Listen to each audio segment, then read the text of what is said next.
is that sexism, racism, or misogyny? Well, problematic is the key word. Problematic. That's all you have to say, and then it's up to and then it's up to the listener to decide which version of problematic it is. Right. Well, it is. This is all right. This is a problematic question. From the Asgard Company Studios in beautiful Wichita Falls, Texas, from the finest mind in the modern fitness industry, the one true voice in the strength and conditioning profession, the most important podcast on the internet. Ladies and gentlemen, starting Strength Radio.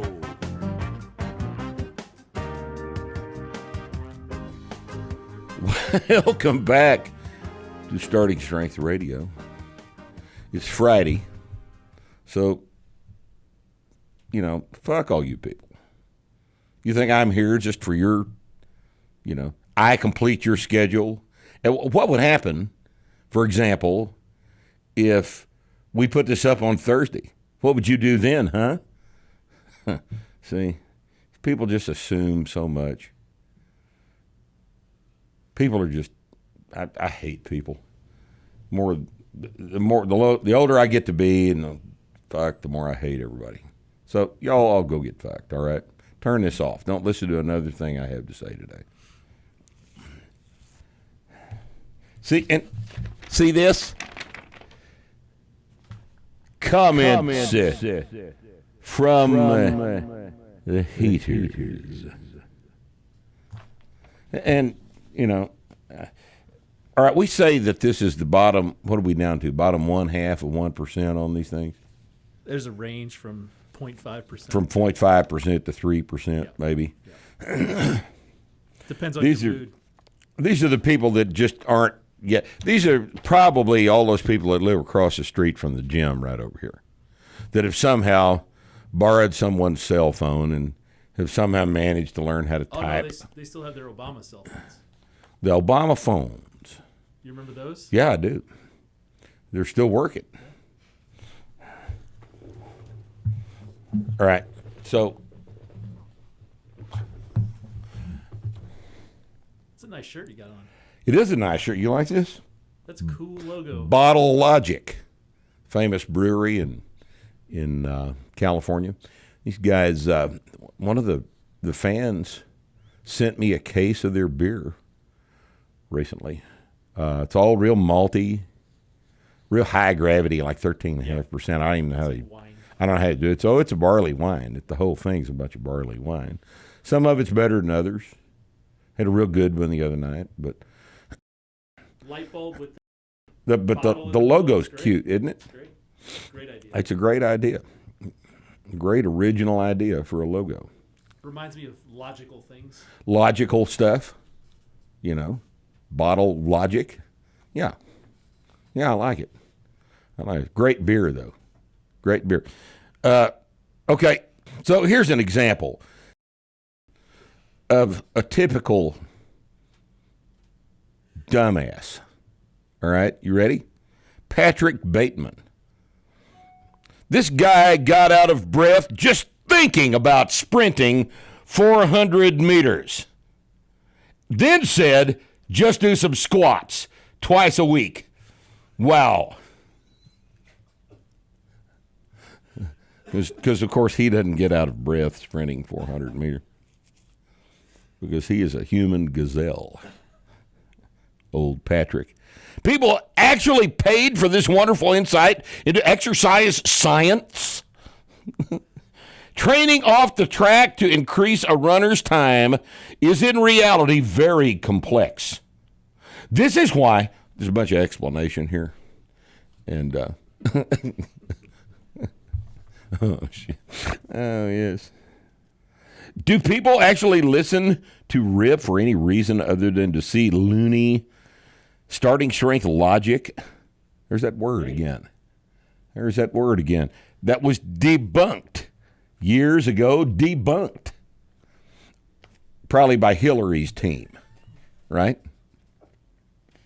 That was all debunked. It's all been debunked. That's all you have to do is wave your hand like this. It's been debunked, and it goes away. The argument is no longer even valid because you did It's been debunked. Oh, shit.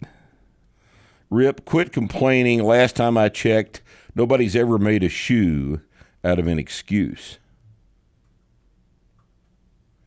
What does that mean? Apparently, I answered a question. Bree must have put up a little clip of where's the starting strength lifting shoe. Oh. So Benito Estevez here thinks that I make shoes. Yeah, I'm a shoemaker, Benito. That's what I do. Oh, this is great. This is about the... hold it. No, that doesn't make any sense. Those two snowflakes just swinging on Rip's nuts, laughing at everything he says. Who are they talking about? Homos. Talking about who? That's homos. You two homos? Probably Rusty. Swinging on what is... Y'all don't laugh at anything I say. What the... He's not talking about the Massonomics guys, is he? Oh, it could be. Yeah, it could be. Rusty laughs at your stuff, though. Very loudly. Does he really? Yeah. With a low Because T. it's his only shot to be famous. With his you low know? T laugh, yeah. Yeah. The only chance you'll ever have to be noticed. So he laughs real loud. Like Ed McMahon used to laugh at Johnny. He just gets so completely tickled he couldn't stop laughing at every fucking thing Johnny said. Oh, God. Yeah, that's Rusty. Oh, shit. Rippetoe is too dead set on a certain way. Nobody. Not everyone is built to low bar squat, to hinge at the hips. Right. These are some pretty low quality ass fucking comments here. Not everyone is built to hinge at the hips. If you can't hinge at the hips, what do you think your bathroom looks like? You got a standing toilet? What would a standing toilet look like? I guess you'd have to kind of take your pants down around your ankles and then back into the thing, spread your ass cheeks around the ceramic while you're standing up because you can't hinge at the hips, right? You need a hose. And then you have to bidet yourself off like a fucking Frenchman, you know. I don't know. That's Rip looks like he's been trying to shit out the same turd for 55 years. That's a good one. You like that one better than the... We may have burned them all out with the chase video. I guess we probably have. We need another vegging video. Another vegging video. That's probably a good idea. But vegans aren't very good haters because they're also passive and low T in Canada, California. You know. Well, anyway, fuck. That is... Got to do this correctly. Comments from the haters. Okay. All right, I want to read you a little letter that came into the store just so you'll understand what we have to deal with here. Let me see if I can get this in the correct order. A guy named Radoslav, which must mean he's some kind of Slav, right? Of course. Right? Makes sense to me. Yugoslav. He's a Yugoslav or a Baltoslav or something like that. This guy's interested in some details here. He said, I'm looking to purchase 2 shirts.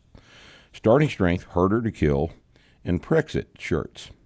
What material are the shirts made from? Fine. All right. Although that information is listed on the website. But that's in the store. It says they're 100% cotton. But he wants to hear it because he doesn't believe the website, because you can say anything on the internet. That's true. Right?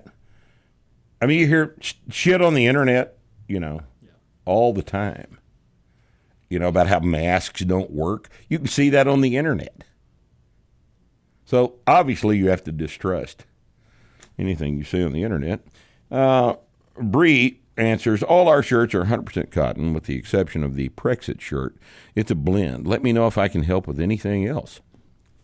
Thanks. Thanks, Bree Hillen. That's Bree's first mistake that day. Then he says, for the Brexit shirt, what is the blend consist of? So Bree says, it's marbled with 15% polyester.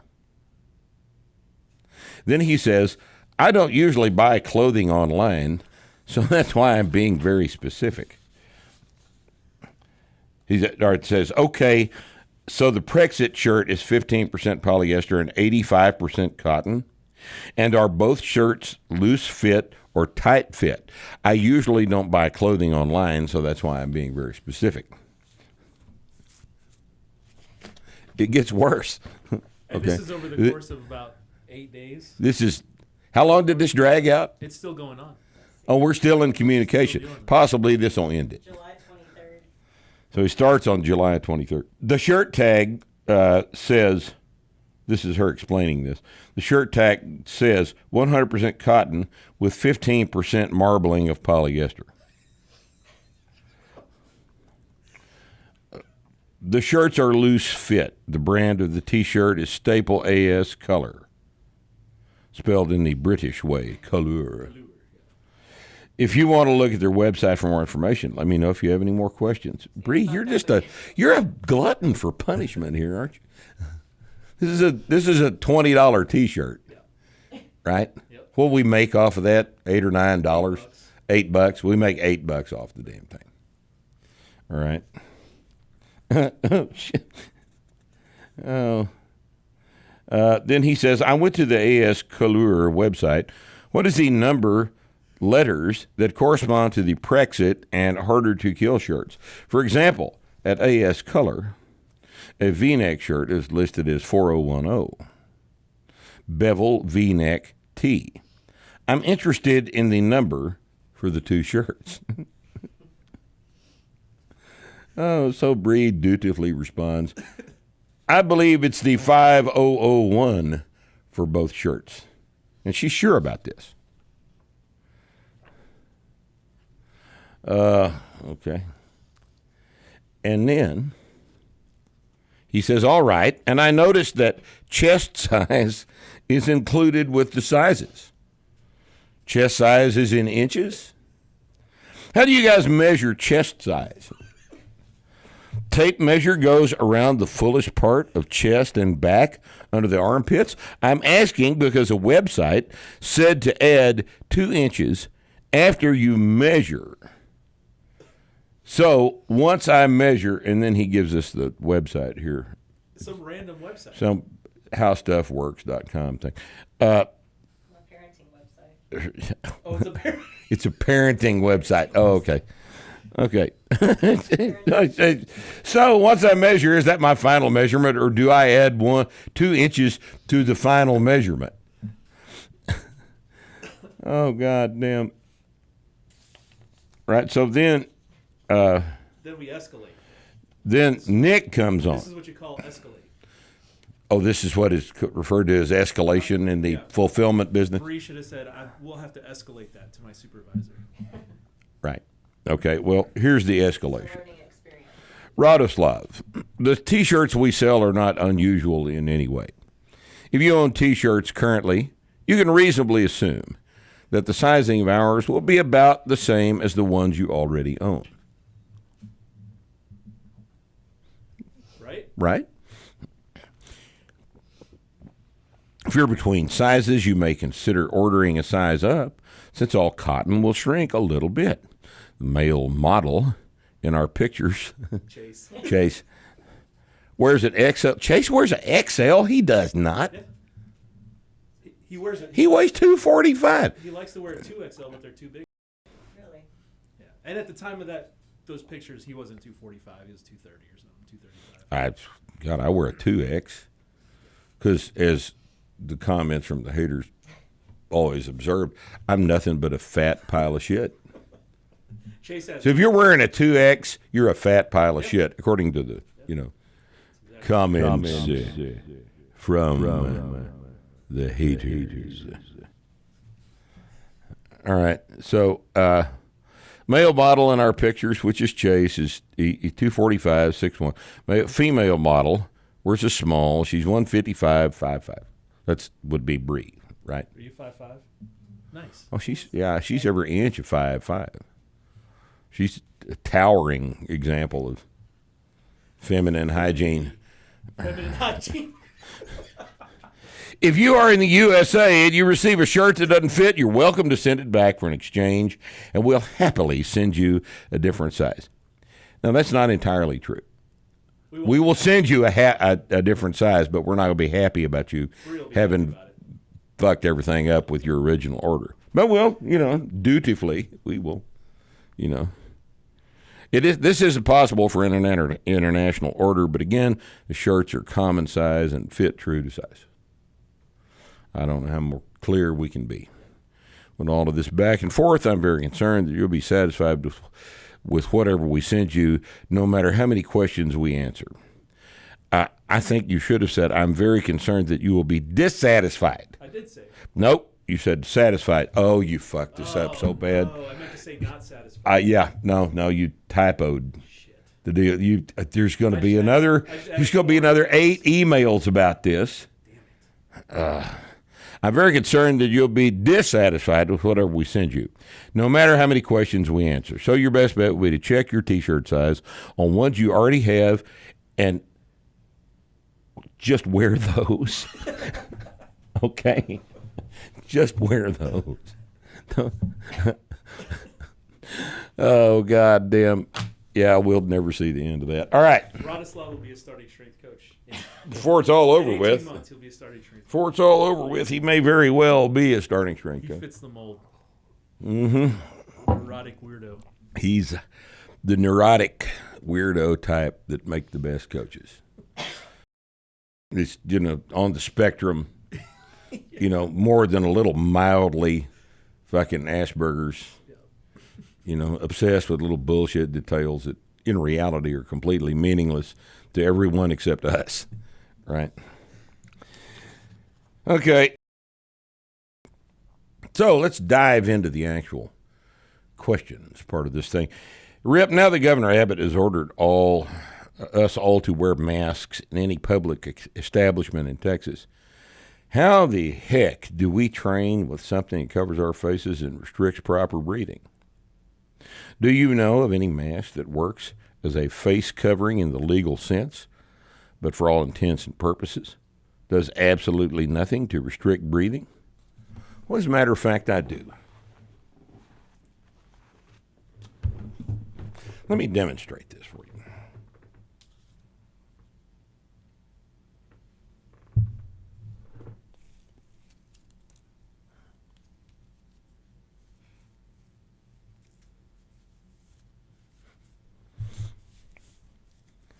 I'm wearing a cloth mask. A facial covering. A facial covering. Covers my nose and my mouth. And it's at least as effective as the one you're wearing now in terms of preventing the transmission of the deadly yet novel Corona-19 virus. Where do we obtain these masks? Where does one obtain these masks? Brian Jones' lovely wife, Summer, manufactures these. And what do you want to do? You want to put that email address up on the? Does she have a website or something? I don't know. I don't know if she does or not. We'll ask her. And then But she needs to get one if she doesn't. Yeah. Yep. Because these are what we call fuck you masks. Yeah. They satisfy the statutes in place for a cloth mask. It just says a cloth mask. This is a cloth mask. And watch. Watch now.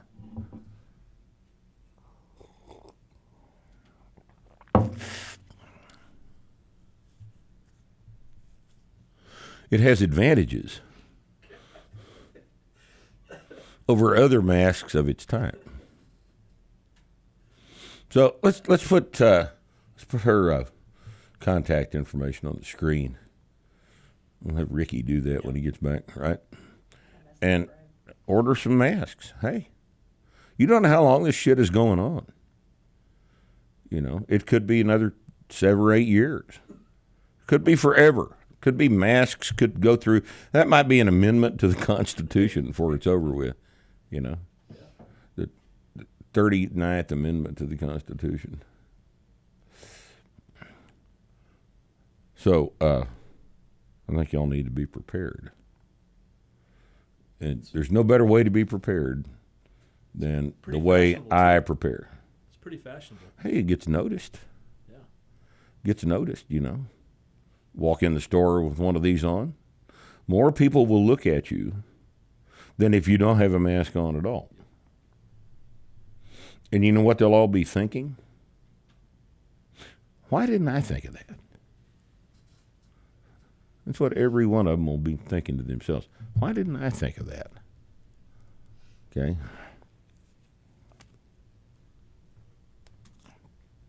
Next question. I'm going to number these for the convenience of the staff, since the convenience of the staff is always my prime concern, right?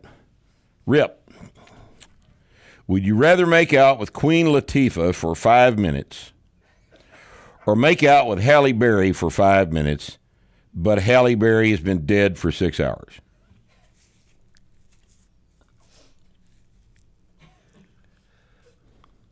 That's implying there's something wrong with Queen Latifah, right? I think that's the implication here. What's wrong with Queen Latifah? I don't have a problem with Queen Latifah. I think Halle Berry's overrated. Even alive, Halle Berry's overrated. She's all right. I mean, you know, she was in John Wick 3, wasn't she? She was. Pretty hot in John Wick 3. What the hell's wrong with Queen Latifah? You know, the older I get, the better I like big old women. Makes sense. I don't know why that's happened, but it has. But really, I don't know. This is actually kind of a problematic question because it makes the assumption that Halle Berry is a finer specimen than Queen Latifah, and I don't know if is that sexism, racism, or misogyny? Well, problematic is the key word. Problematic. That's all you have to say, and then it's up to and then it's up to the listener to decide which version of problematic it is. Right. Well, it is. This is all right. This is a problematic question. Right. Okay. All right. Now, this one is from Daniel Van Cleef, obviously the son of the late Lee Van Cleef, or possibly the grandson of the late Lee Van Cleef, famous actor from the 60s, 70s. Made several movies with Clint Eastwood. I think he was in the Italian Western movies shot in Spain by Romanians or whatever. You know, those movies were shot in Spain. By Italians. Yeah. Why didn't they shoot them in Italy? There's no place in Italy that looks like the American Southwest. And Spain was available, I guess. But why wouldn't you just shoot them in the American Southwest? Because the Italians don't feel at home in the American Southwest? This has always been I think it's a problem, but it's the problem of 3 previous generations, not us. Because we're perfectly at home in the American Southwest. And this is where we're going to fucking stay, too, as opposed to New York City. You know, I wonder if those guys that made Escape from New York knew they were making a documentary at the time. They had no idea. No idea. They couldn't have anticipated what these people have done to themselves. Okay. So, says here, I'm a 36-year-old, 70-kilo guy, definitely the grandson, right? Yeah. With patellofemoral pain syndrome, PPS, in both knees. He's had it since he's 19. Got it by doing stupid things like running, riding, bike. Severely overworked knees, blame it on ignorance at the time, standing up, knees hurt, constant pain medication for years. Orthopedic surgeon performed an arthroscopy to examine my left knee. He found nothing and therefore gave the diagnosis PPS. They actually went in the guy's knee to see what was wrong without knowing what was wrong before they invaded the joint capsule. And then decided, well, fuck, I don't know what it is. Close him up, send him home. That's what happens when you have 2 months of Send him no the- elective surgeries. Send him the Gotta bill. make money. I don't know when the surgery was performed. It doesn't say that. It doesn't say if this is a recent procedure or not. It just says that he didn't find anything. Told him it was PPS, patellofemoral pain syndrome. And it was supposed to go away by itself in time. 15 years later, so it was ancient surgery, the pain was still there and had subsided one bit. Meanwhile, the legs had become chicken legs. I found a PT who supposedly had experience with PPS, and he taught me to do various dumb shit with Bosu balls, agility ladders, aqua bags. You know why he told you to do that? Because that's all he knows how to do, and that's what he does with everybody that comes in the office, not just you, because that's the entirety of his training skill, right? Leg extensions. Had him doing leg extensions. Just fucked his knees up even more. Did high bar squats and various unilateral leg exercises at home. In other words, our friend Daniel Van Cleef has done everything you can possibly do to fuck your knees up, right? And then, at this moment, I've been doing the Starting Strength Novice program for 5 weeks now. The pain in my knees is reduced by 75%. Most of the time, he says. Sometimes they hurt like they used to right after training. But the day after, pain's almost gone. So this seems to work. His 5RM low bar squats, 85 kilos at the moment, and they don't hurt my knees, unlike high bar squats when I'm at the bottom. I'm also off of pain medication. He wants to thank me. All right, well, cool, Daniel. Who is that smartass in the comments from the haters that said everything I knew was bullshit about the... What was that? I don't remember his name. I don't remember his name, and you know what? No one else does either. Okay, now. So we appreciate that, Daniel. Good luck with your training. But you're still probably too vertical. Back's probably too vertical. Sit back more. Bend over more. Look at the floor. Make it all about your hips, not your knees. Just do it, okay? Do what I'm telling you, all right? Do it my way, it'll work. Okay, now, here's one. Patrick Bateman is your guy. Patrick Bateman is the genius that thinks he knows more than I do about this. Yeah. Listen, guy. Stop the Guru Act. Stop the Guru Act, Patrick says. Okay, Patrick. All right, Patrick, whatever you say. Where's my mask? I'm going to put my mask. Okay, is red meat really as bad as they say? If not, why is there so much bullshit on it out there?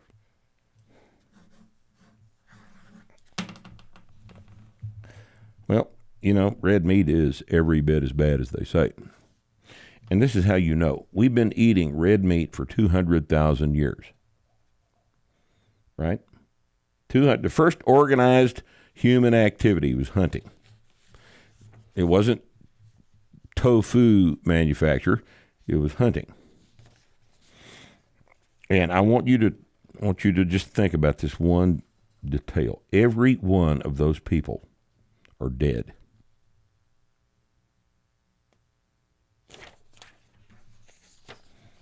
What else do you need to know?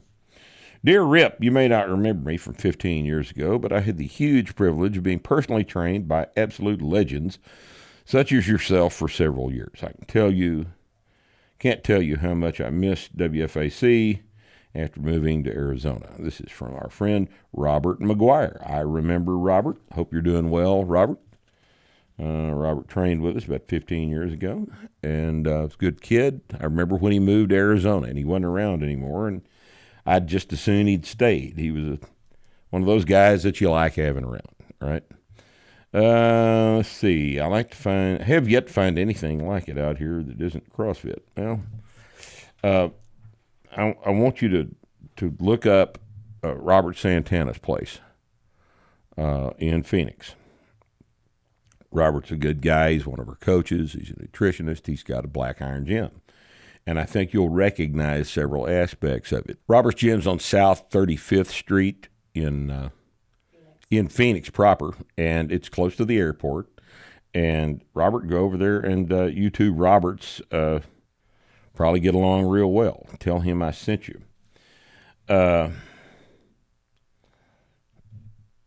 So, question regarding my wife and brother-in-law. They're both tough, strong, and full of potential. They've been training within the last couple of years to squat at their affiliated gyms, but both have struggled with proper form, and I think it is limiting their ability to improve. I've tried my best to instruct them using your resources, but I must admit I'm not the best teacher and appear to only be increasing their frustration. You need to see Patrick Bateman.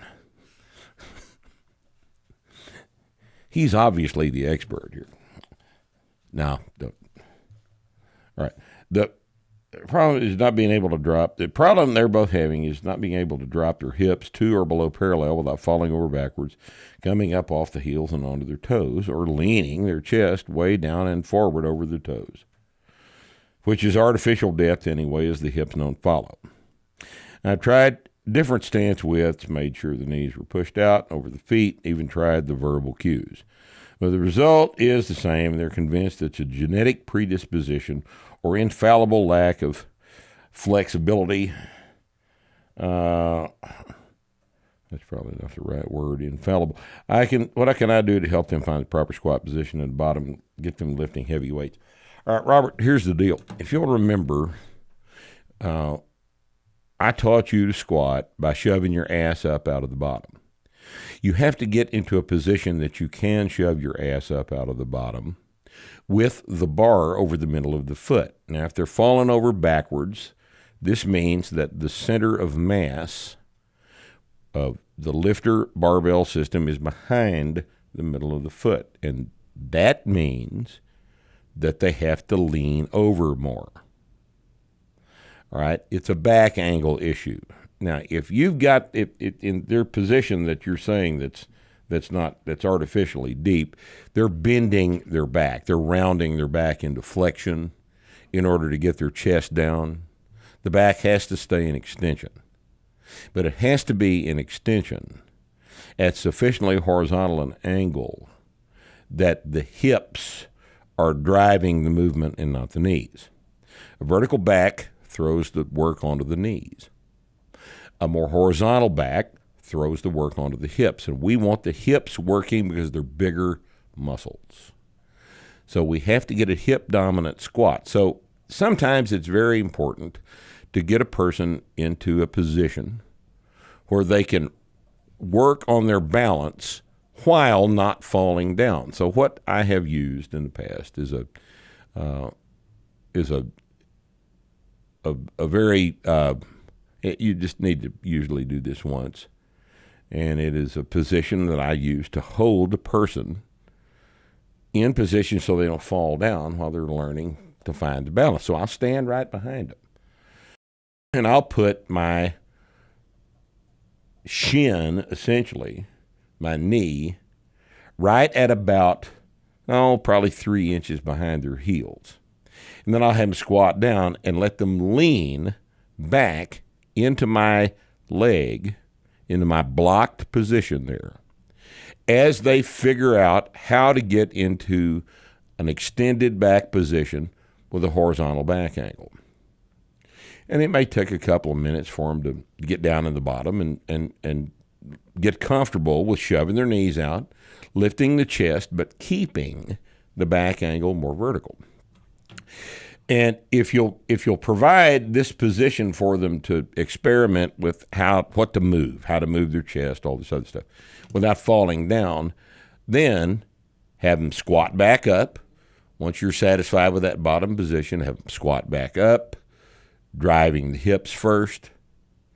Have them squat back down, block them again. Don't take as long this time. And by the third or fourth time they squat down, they ought to be able to stay in balance in this position. So give some version of that a try. And I think you'll find that helps quite a bit. Okay? Good to hear from you, Robert. Okay. Let's see. Greetings, Mr. Rippetoe. Thank you. You know, I hear about the B-52 episode quite a bit with Scott Davis. Everybody loved that podcast. Yeah. I've had more positive comments about that than the vast majority of these ones we've done. It's just that kind of stuff's just interesting to people, you know. He liked the beef industry, too. He's read Starting Strength, Barbell Prescription, and finally begun the program on his own back in January. COVID murdered his training plans, planning to build a home gym that he's going to use for the rest of his life. You know, just as a side observation, this thing that we're going through right now here in the summer of 2020 has profoundly changed lots and lots of industries. People don't understand it yet. People don't understand how profoundly this has changed lots and lots of industries. If these idiots continue with their mask mandates and these draconian state orders, which are not in fact laws, but people are just obedient, you know, people just do them anyway. The bar industry's gone. The restaurant industry is profoundly affected. And the fitness industry has it's been gutted. It's been so thoroughly gutted. It's impossible to understate the effects of closing down an entire industry for 6 months, especially an industry that so many people in the country were participating in. They're going to do something else, and what they're going to do is move their training into their home. If you find a publicly traded company that makes plates, invest in them. If you whatever you need to do to get away from a big giant corporate 40,000 square foot gym model, that's what you need to do. Because those things are gone. New York State has not even announced when they're going to allow their gyms to open. Not a gym open in New York State, legally. There's not a single gym in the whole state of New York that's open. And everybody is doing the same thing Kevin's doing here. He's going to move all of his training into his home gym. And he's going to stay there because you can't close down his home gym. Well, not yet anyway. He wants to know if it's possible to simply maintain his strength at a certain level. He's 62. He remembers bullshit from grade school about maintaining muscle tone. So gist of the question is, he's not in a situation where he is going to ever become more than an intermediate lifter. He's just he wants to train. He's staving off death. Staving off death is what I train for. I don't even like it anymore, to be real honest with you. It took me about 2.5 hours to squat last night because I just dread it. Everything hurts. And it just took me a while to convince myself to train. And, a lot of old guys are like this. Some don't have as much trouble with pain as others do. Some are, if you hadn't only been training a couple of years, you probably train pretty much like I did up to the past 4 or 5 years. But, you got to train. It's not an option. You can't, if you haven't trained as long as I have, I'm not going to quit training. It's more of a part of my job now than it is something I enjoy doing, but I actually do it, and I don't come in every week and try to set PRs because I can't. And what I do is I organize my training into little short cycles, and I'll do an exercise. I'll do rack pulls for a while. I might pull off the floor. I might row, squat, and I'll use little variations from week to week to keep the things interesting, change things up. Try to go heavy once a month. So that's how I've approached it. But Kevin's question is it's similar to that.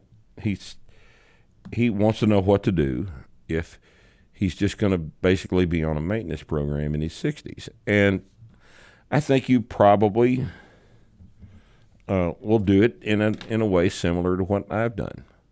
I think you will come in on a monthly basis, and if you're feeling good, go up 10 pounds and try for a local PR. Your PRs will be like on a yearly basis instead of every workout every week, something like that. You'll be doing something a little bit more than you did last month, and work up to one day you'll show up and everything feels good and you want to go for it. Go up a little bit, do a little bit of heavier stuff. But pretty much, guys like me that are just training to stave off death are going to come in and handle a weight every week that they can handle. It may be the same as last week. You may be repeating the same numbers a lot of the times. But if you do exactly the same thing every week, that's just going to hasten the process of you not wanting to do this anymore. You got to have more fun with your training than that. You got to make it more interesting. So there's got to be some variation. What you want to not do is, at the age of 62, Kevin, is you don't want to get the idea in your head that you need to do more sets, that you need to do more sets and reps. That's absolutely the worst thing you can possibly do. Don't do more sets and reps. Go up, hit a heavy triple and stop. Hit a heavy set of 5 and stop. You can handle more reps on your presses and benches than you can on your squats and pulls. But if you start chasing a bunch of volume, you're not going to be training long. You're going to have everything's going to be inflamed, and you're not going to get recovered. What's important at our age is to handle the heaviest weights you can with the lowest effective number of reps, 3s, 5s, that sort of thing. But don't do 3 sets of 10 barbell curls. Don't do a whole bunch of chins. Don't do 5 sets of 5 of anything. And that gets the job done of maintenance, so to speak. But if you come in every week and do exactly the same thing, you won't do it long. You just won't be able to tolerate that lack of variety. So you have to keep it interesting, but don't kill yourself. At our age, a bunch of sets and reps is the enemy. Don't do it. Okay? Dear Mark, thank you and your team for putting together wonderful, entertaining, informative podcast. 3 questions. Have you trained anyone with Ehlers-Danlos syndrome or general hypermobility? It's characterized by overly flexible joints and loose connective tissue. Yeah, I've trained people like that.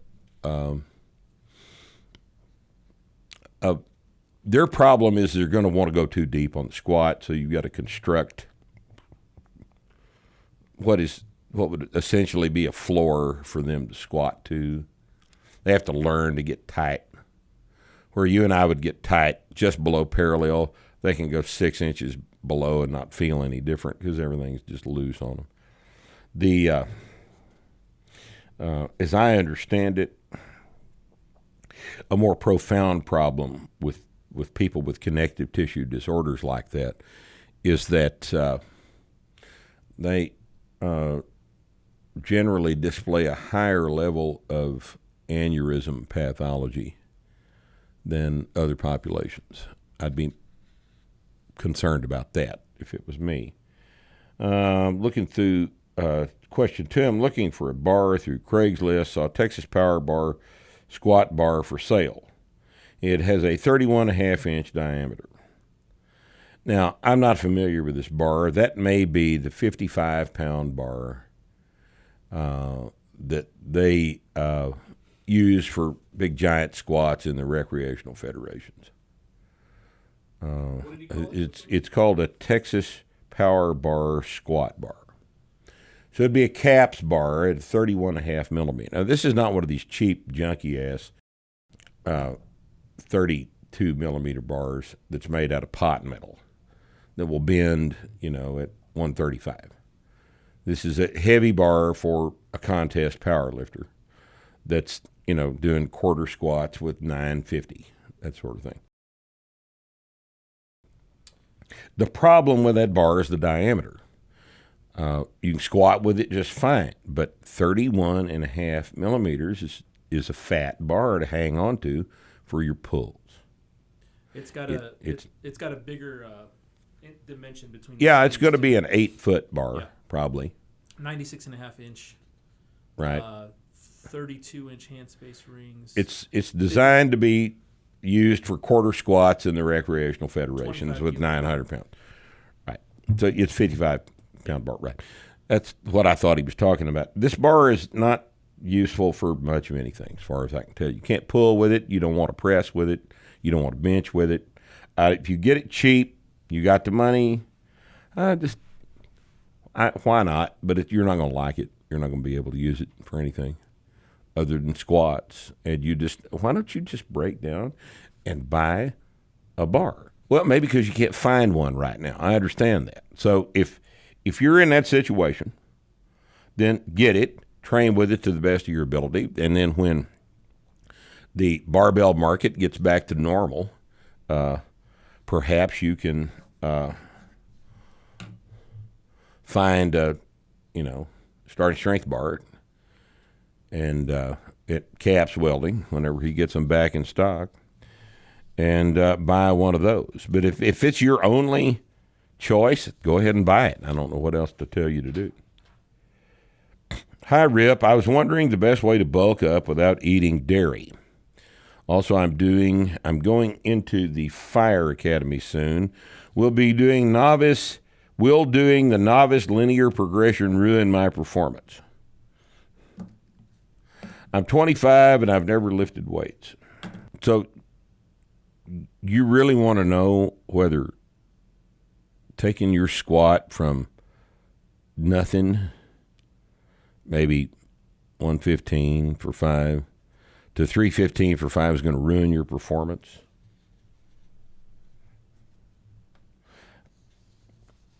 I'm curious as to why you would have that impression.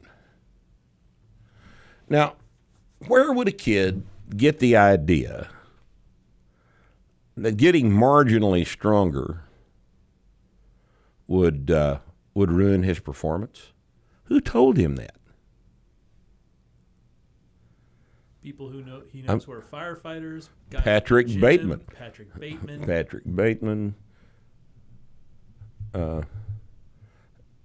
It's just so strange that It's the common fallacy that lifting weights does not look like firefighting. Right. And what does firefighting look like? Whatever this kid thinks. Running upstairs Right. with a heavy hose, dragging people out of a building. Right. The application of force, right? So I don't know, man. I don't know where you got this idea. I was running 6-minute miles when I was squatting 600, and I didn't have any. I didn't know any better. I didn't know I wasn't supposed to be able to run 6-minute miles when I was squatting 600. I'm not a genetic freak by any stretch of I'm as average a human being physically as you can have, and I did that. Why don't you just stop making excuses for not doing the novice barbell progression and become a grown-up man. Here's Steve wants to know. He's 59 years old. He's been trying unsuccessfully to front rack. And I can't recall if I've ever been able to properly front rack with my arms in correct position, even when I was younger. And by that, I'm assuming he's talking about the position that we rack a clean in, right? With elbows up, shoulders in flexion, barbell sitting on the front delts, right? My problem is when I get in proper position, my arms are parallel to the ground. My wrists are even with the center of my neck. My shoulder to elbow hinge measures 10.5 inches, and my elbow to wrist measures 12. And that's not particularly weird. This is a shoulder overarching my neck back, roll my shoulders fully forward. I still can't get the barbell off my throat without it choking outside of my wrist. My flexibility is good, but I can't get my arms far enough forward to get my wrists away from my neck. Not one word about grip width in this whole discussion. Not one word about grip width. You manipulate the length of your forearms by taking a wider grip. Now, that is in the book, isn't it? I don't think you left it out. I don't think I left that out of the book. I mean, it's relatively important. I wouldn't have done that, I don't think. I think you need to read the book again, or maybe for the first time, and then let's talk. Here is Rain Raina Baljak, barbell coach and yoga teacher based in Southeast Asia, but originally from Australia. Yeah, I've seen her online. She follows us online. With all of this COVID-19 calamity, well, I wouldn't call it a calamity. I have another word for it. Would Starting Strength ever consider offering their seminars online? Rain, let me explain what happens at the seminar. And I've explained this before, but it bears repeating. Our seminars are not just the presentation of the material. If all it was a presentation of the material, then watching the videos, reading the books, reading the posts on the board, reading everything on the forums would make the seminar completely unnecessary. The reason you come to the seminar is for the interaction. Now, at the seminar, you have the opportunity to interact in the lectures and under the bar in the platform. We show you how to squat.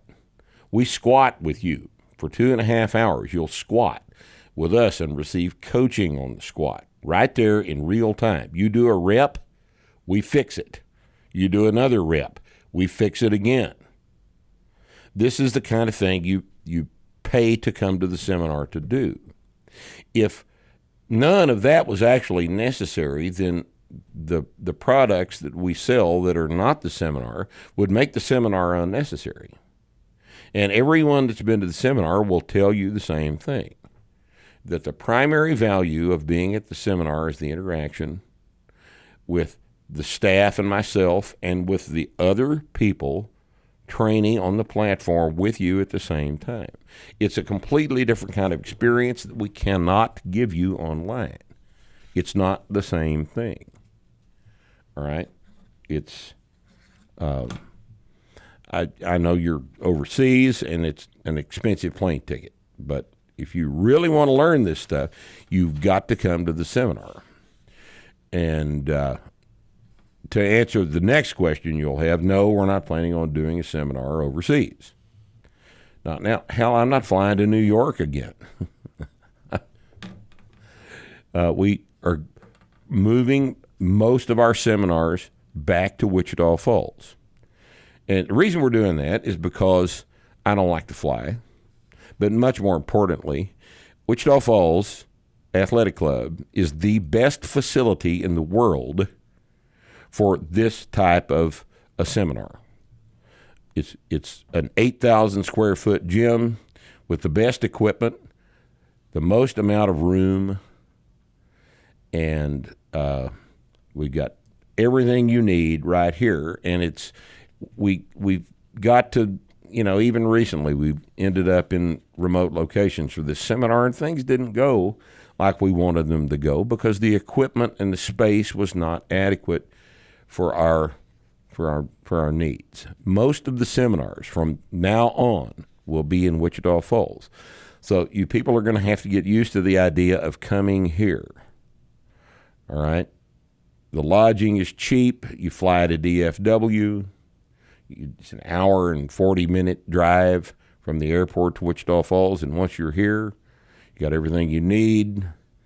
I think that the seminars we do here in Wichita Falls are it so thoroughly removes equipment considerations from the running of the seminar that it's we're just not really going to travel much anymore. So get used to the idea that Wichita Falls is your destination.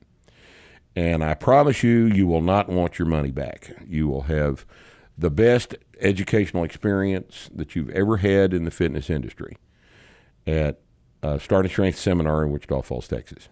Here's a question about Chase. There's a picture. Is this a picture of his training log on here? Have you seen it? I was looking at Chase's logs. How come his bench press is so close to his overhead press weight? I do more than Chase on the bench press, but only max out at about 225. Do you think he means he only presses 225? Yeah, probably. What's up with that? Well, I'll tell you what's up with that is that Chase primarily trains the press.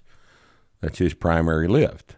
The bench press is an assistance exercise for Chase. And that's how he prioritizes his training. He may be the strongest presser at his body weight in the country right now. I don't know of anybody that's handling 370 overhead at a body weight of 245. You heard of any such thing? I don't know. What does Klokov press? I have no idea. I don't know what he's pressing now. That was about his body weight, but I don't know. He's up there. He's top 5 if there's other guys doing that. There may be some Olympic lifters in Russia that are intelligent enough to understand that their overhead press strength directly contributes to their jerk. Most Olympic lifters have convinced themselves that it's not necessary. Right.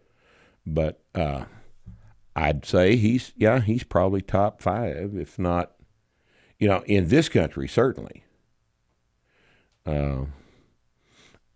A guy doing a 370 press at a 245 body weight, there isn't many of those people. Yeah. If you know of somebody, that's that strong, let us know. I'll talk to him. I want to get him on the podcast here because that's unusual. In 2020, there just isn't anybody around like that. Now, there were back, 60 years ago at York Barbell, there were, back then, body weight press was just what you started with. And a 350 press, they all did that. I think Starr did 350 at 220. It was at least in the 300s. But that was just what it was expected of you. And those guys pressed 4 days a week. That's the key to the press. I'm telling you, is You got to press a lot. And one of the reasons for that is the press of the 4 lifts, the 4 what we call strength lifts. The press is the most dependent on technique. By far, it's the most dependent on technique. And as a result, it must be practiced. If the press gets out of line, you will miss it. And in order to keep it in line, you have got to do so many reps that the groove of the press just gets embedded in your movement pattern and you just don't fuck it up. And it needs to be practiced heavy. It's got to be a light press is not practiced for a heavy press. People go to eights. Yeah. People do eights to try to get their press up, and their press goes backwards. Yes, 8s on the press is not practice for a single press. Yep. It's not the same thing. This is another thing that Olympic weightlifters don't seem to understand. Snatches at 80% are not practice for snatches at 98%. Yep. It's a different movement pattern. It's a different mechanical relationship between the lifter's body weight and the weight on the bar. The thing is, it's a different piece of mechanics. You saying that is what has had me programming. All my people I program for do singles. Yep. 8 to 10 singles. I'm telling you, and it works great. Singles across for the press has got to be a part of your weekly training for the press. If your emphasis is the press, you've got to get good at pressing heavy singles, and you've just got to do them all the time. You get a pin exercise for an overload movement. You get 5s just for basic volume, and then you get singles across, and then your other day might be some kind of timed work, again, for low reps. Doubles and triples, like a double. Heavy press every 2 minutes, something like that. There's a unlimited number of ways to do it, but none of it involves 10s. Yeah. None of it involves 8s. 5s is the highest number of press reps you ought to ever do, because if you want a strong press, anything more than a 5 does not contribute to it. And Chase, hell, we raised him. Chase has never done more than 5s. He's never done a set of 6. And his last I talked to him, his press started going up again after going to singles. Lots of singles, lots of triples, lots of doubles. Singles. I'm telling you that people have no appreciation for how technical a movement skill the press is. It's extremely sensitive to the distance between the barbell and the shoulder joint. And if you can't keep it in the groove, then you can't lock it out. And the only way to get good at that is to take a heavy weight and press it and do it a lot. So one of the reasons you know that is because when you watch these meets, everybody's failing their third attempt because they've never done it in the gym before, or they've never done something close to it in the gym before. It's like an Olympic lift. You're not going to hit a PR, a 5-pound PR at a meet. Nope. It's not like a deadlift. You're not going to do it. It's not like a deadlift at all. You can't just bull through the damn thing. If the thing comes off your shoulders and it goes to the wrong place, it's done. That's all there is to it. And the press is quite a bit like the snatch and the clean and jerk in that respect. Very few people make PRs in those lifts at a meet because of the practice component that is required for a movement that is that technical. And if you want to read more about my thoughts on that, there are several articles about practice versus training on the website. I would refer you to those. Okay. Jim from Australia said, listen to your podcast yesterday. You mentioned you're not into spectator sports. Normally, neither am I. And with respect, gridiron is just too slow and soccer is just too low scoring. Do yourself a favor and check out tonight's game of Australian rules football between Geelong and the West Coast Eagles. 36 big, strong men, none of which actually know how to train, using their bodies and skills in a fast-paced, continuous contest over 4 quarters, running, tackling, flying high, kicking, and hand-passing the ball on a large, oval-shaped field in anyone's game until it ends. God damn, that sounds exciting. No, Jim, it's just a fucking game. I don't care anything about it. I wish I could get excited, but I just can't get excited about watching other people play sports.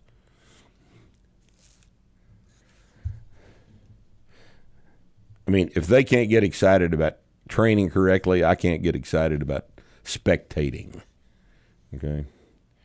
Hey, Rip, I've been suffering from insomnia for 6 years now and have been training for about 4 years. This young man is 24. He gets 3 to 4 hours of sleep daily and 5 hours on a good day. I've known people that could get by on 3-4 hours of sleep. I've known people that could get by on 2 hours of sleep. You know, in college, got a big thing going on. There's just not enough time. Take a long nap and somehow manage to not hospitalize themselves.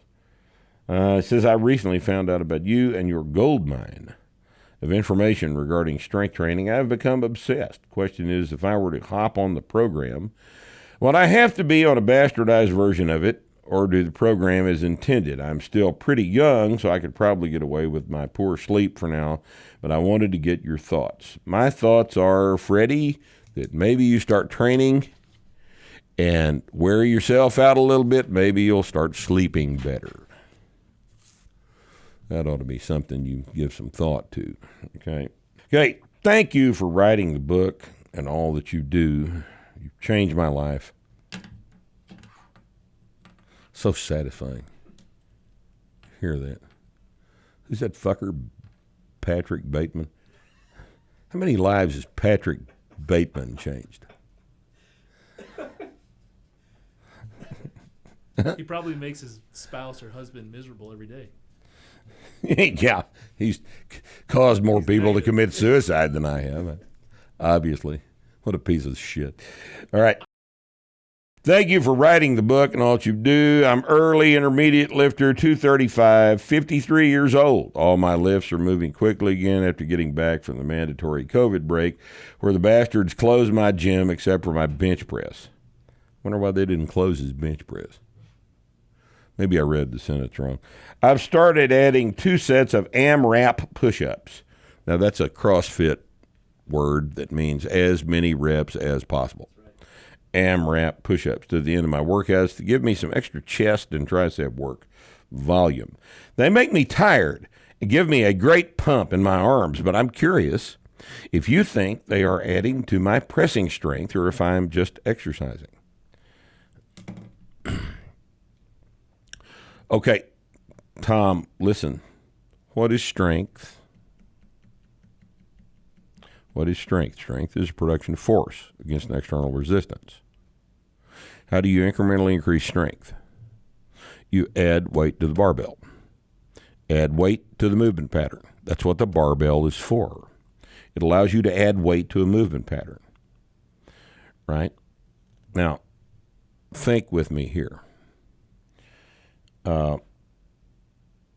If you add another couple of reps every workout to your push-ups, and you get your push-ups up to 30, 35, 40 push-ups, how much force production capacity have you added? I'll give you this to think about. If you want to get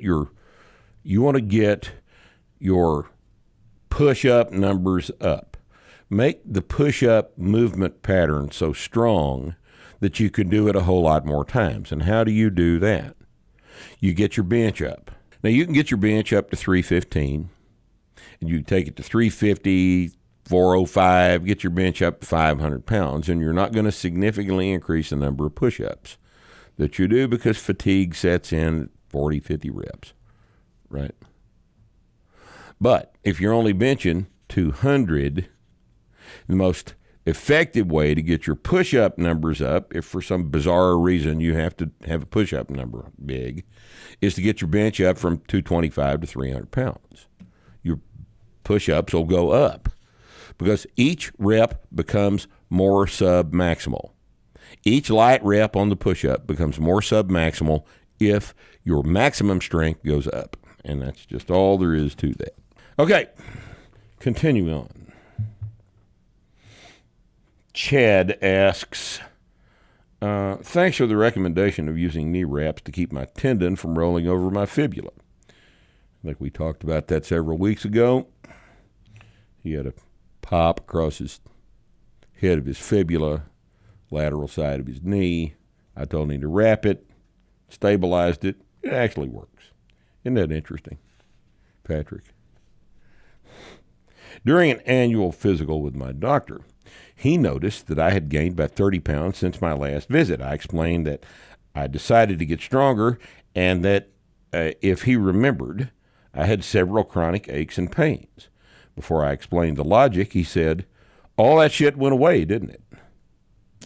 I also asked about the relationship between an increase in sodium consumption from a caloric surplus and blood pressure, and his response was, that's all bullshit. It has pretty much been debunked. However, that doesn't mean you can go out and eat a bunch of salt. Have I stumbled on a doctor who actually understands physiology? You may have. You may have. This guy doesn't sound like the complete morons that we typically run into. So I'd hang on to him. He can think, and he's got some experience with this, and he will be valuable before it's over with. Hang on to this guy, yes. Hey, Rip, coaching a man in the starting strength method. He's naturally very strong and athletically gifted and learns movements very quickly. However, we are having some serious trouble with the power clean. Try as I might, I can't get the fellow's elbows into flexion properly, nor the bar to rack on the deltoid and upper chest. Bar tends to rest high against the clavicles with low elbows and the hands holding the bar as if at the bottom of the press when the grip's not been supinated. He does not really catch it. There's also a psychological impediment. He's clearly used to being good at physical activities quickly. His attitude towards the exercise is contemptuous, as if it is the power clean that's failed, not him. He once referred to the movement as fucking gay. He is therefore difficult to coach in this respect. However, he's a motivated and personable trainee. What do you do about this? Is there some trick you could suggest for the issues with racking the bar? Yes, as we referred to early in the podcast, widen his grip. Widen his grip. That will shorten the effective length of the forearm, and that is the problem he's having. I don't understand. I mean, you people are supposed to have been exposed to this material, right? Maybe I just assume that's happened because I presented it so damn many times. But what does a sumo stance do on a deadlift? It effectively shortens your legs, right? Now, that does all kinds of things besides shortening your legs. Think about what it does to back angle. It affects the geometry of the whole system, right? Pulling the clean with a wider grip effectively shortens the forearms. And that's why you usually can fix some of these problems with racking the bar with a wider grip. Now, occasionally, there's a goofy little person like Andy Baker who comes along with a forearm that's quite literally twice as long as his upper arm. Well, Baker doesn't need to do power cleans. There's not any way he can effectively use that without breaking all of his teeth. So that sometimes this grip width thing doesn't actually fix it, but for most cases it does. And I think the kid's he's probably kind of a pain in the ass, as most very, very talented natural athletes are, because they have relied all their life on being able to watch a movement pattern and copy it. They don't need to be coached as such, usually. Their movement pattern expertise comes from an innate ability to visually copy what they see being done. As a result, a lot of them aren't coachable because they haven't had to be coachable. And they don't think they need your input because they've usually picked this stuff up on their own. this makes natural athletes a pain in the ass to coach. I understand why, coaches at the D1 and professional level don't coach effectively. Most of them don't know how. More importantly, the athletes aren't particularly receptive to it. And this kid's probably not being particularly receptive to what you tell him to do. But unless you told him to widen his grip, then it's your fault for not producing the most obvious correction to this racking the bar on his shoulders problem. So I think we got problems here with both of you guys. All right? Okay. Look, I got all these left. Let's just let this be the last one. Yeah. I've talked enough to these people today. Right? They don't want to hear me talk anymore. 90% of them have already tuned out. Right? They're watching the next Rogan episode. They're watching Rogan. 2 hours and 45 minutes of Rogan talking about MMA. How do people do that? Huh? It's a good show. You got to listen to it. Probably should. You listen to him every week? No, fuck no. I listen to the ones. I'll listen to the ones that that I'm interested in, like when he has George Knapp or some shit on there. Or you Jordan realize Peterson or, Spotify just made $100 million deal with him? Could you explain to me how a podcast generates enough money to be worth $100 million? I guess I just don't understand the economics of what it is we're doing here. But what the hell happened? Do you know? I mean, over. I mean, that's several. That's hundreds of billions of downloads. I understand that, but where's the money come from? Ads. Comes from ads. They stick ads in Rogan. Rogan reads ads. For the first 10 minutes of the show is him reading ads. Right. Yeah, and then whatever ads on YouTube. And that makes a bunch of money, right? Yeah. Well, where are my ads? You gotta get. You want to get a.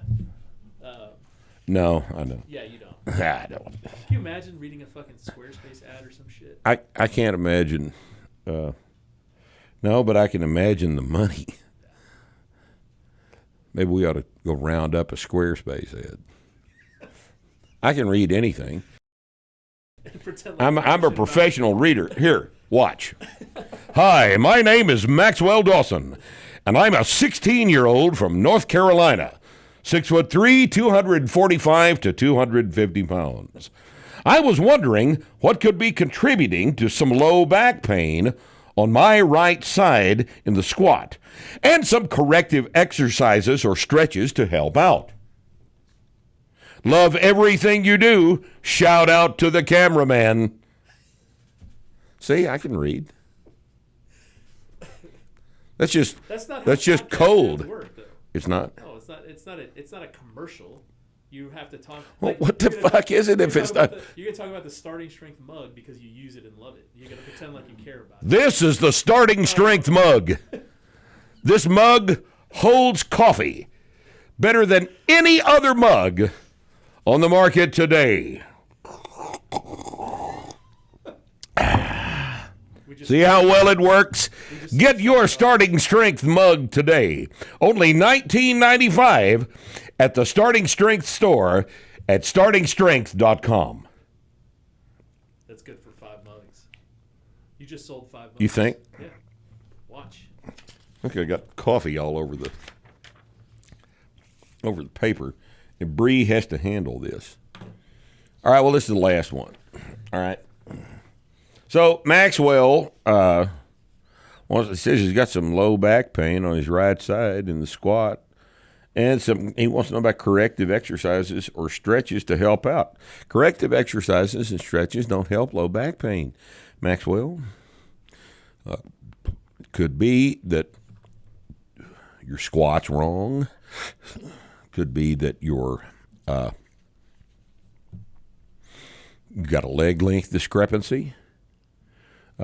Could be that you're sitting in the chair sideways, all kinds of things it could be that this little email here doesn't tell me. No matter how well I read that email, there's not enough information in it for me to address a problem with your low back. If I had to guess, I would assume you're doing something wrong. And without a video, I can't tell. And it may be that you've got a leg length discrepancy. I'd get that checked. But anyway, that was the last one. Anything else y'all want to talk about? We'll save these for later. Y'all want to talk about anything else? Got anything, Bree? You sure you don't want to talk about anything else?